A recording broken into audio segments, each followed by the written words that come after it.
I welcome everyone.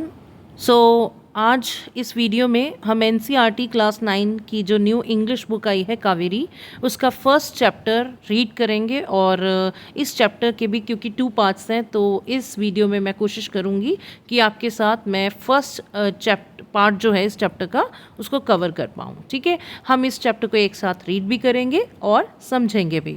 तो बढ़ते हैं। How I taught my grandmother to read. तो ये है हमारे चैप्टर का नेम, जिसे लिखा है सुधा मूर्ति जी ने।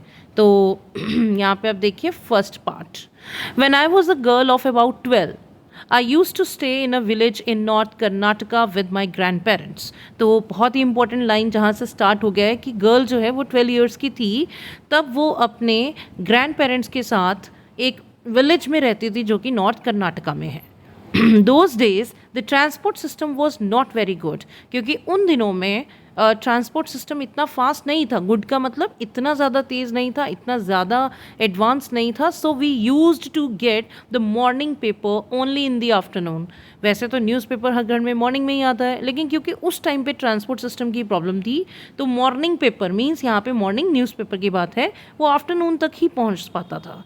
The weekly magazine use to come 1 day late. जो वीकली मैगज़ीन है वो वीकली की जो टाइमिंग है उसके भी 1-2 दिन के बाद ही पहुंचता था। All of us would wait eagerly for the bus which use to come with the papers, weekly magazines and the post.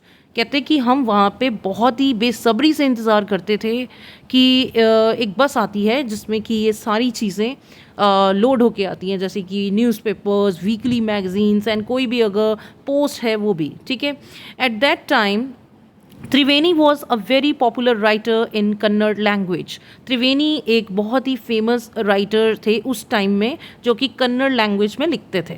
So she was a wonderful writer. So जो त्रिवेणी थी वो बहुत ही अच्छी राइटर थी। Her style was easy to read and very convincing.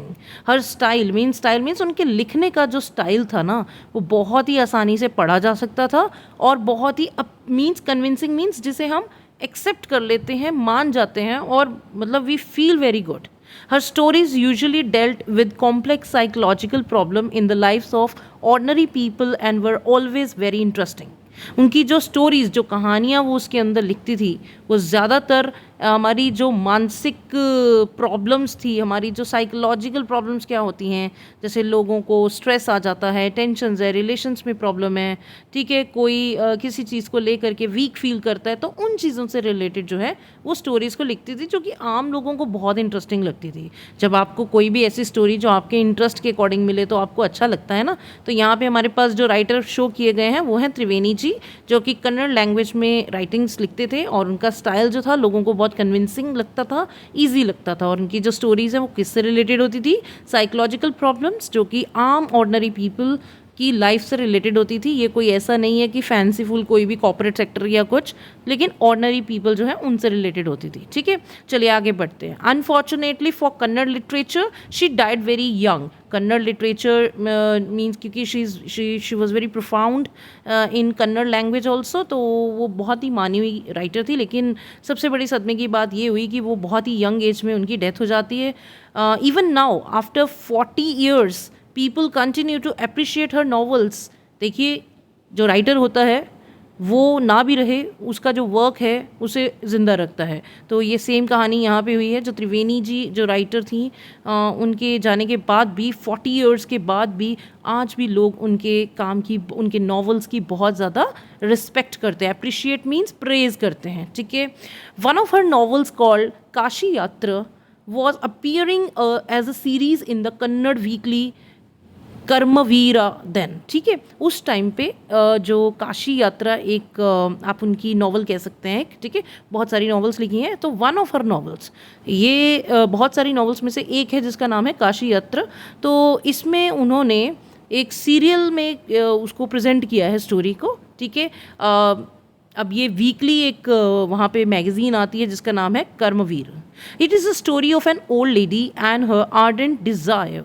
Ardent होता है बहुत ही कीन डिज़ायर, बहुत ही ज़्यादा जिज्ञासा किसी चीज़ के लिए आपकी होती है, पैशन जिसे आप कह सकते हैं। So it is the story of an old lady and her ardent desire to go to Kashi और वाराणसी। अब उनका क्या डिज़ायर है? एक स्ट्रॉन्ग डिज़ायर क्या है कि उन्हें काशी या वाराणसी में जाना है। Most Hindus believe that going to Kashi and worshipping lord Vishwavara is the ultimate punya. कहते हैं वहाँ पे जाना ही हिंदू धर्म के मुताबिक बहुत ही पुण्य की बात है। So you just catch these words in Hindi also. This old lady also believe in this and her struggle to go there was describe in that novel. तो इस लेडी का जो विश्वास है काशी में और वाराणसी में जाने का, और इस नावल में एक आप कह सकते हैं कि आप अपनी डिज़ायर्स के लिए कितनी स्ट्रगल भी करते हैं, उस चीज़ को भी दर्शाया गया है। In the story, there was also a young orphan girl who falls in love, but there was no money for the wedding. अब इसी सीन में एक तरफ तो आप देख रहे हैं कोल्ड लेडी है जिसका डिज़ायर है कि उन्हें वाराणसी जाना है अपनी पुण्य मतलब अपनी गुड कर्मा के लिए, लेकिन उनको उनके सामने एक ऑर्फन गर्ल क्या होती हैं, जिसके माँ बाप नहीं होते, जो अनाथ होती हैं। तो ऑर्फन गर्ल जो है वो already in love with someone, because उसके पास पैसे नहीं होते तो वो शादी नहीं कर सकती। In the end the old lady gives away all her savings with going without going to Kashi. अभी वो जितनी सेविंग्स उन्होंने काशी में जाने के लिए बचाई हुई थी उन्होंने वो उस गर्ल को दे दी। She says The happiness of this orphan girl is more important than worshipping Lord Vishwavara at Kashi. So ये जो हाईलाइटेड आपको डायलॉग यहाँ पे दिख रहा है, इसको आप हाईलाइट कर भी लीजिए क्योंकि आपसे पूछा जा सकता है who says this line. So the happiness of the orphan girl, तो ऐसा वो जो ओल्ड लेडी हैं वो कहती हैं कि इस अनाथ बच्ची की खुशी से बढ़ के, ठीक है, मुझे और कोई खुशी नज़र नहीं आती है। My grand mother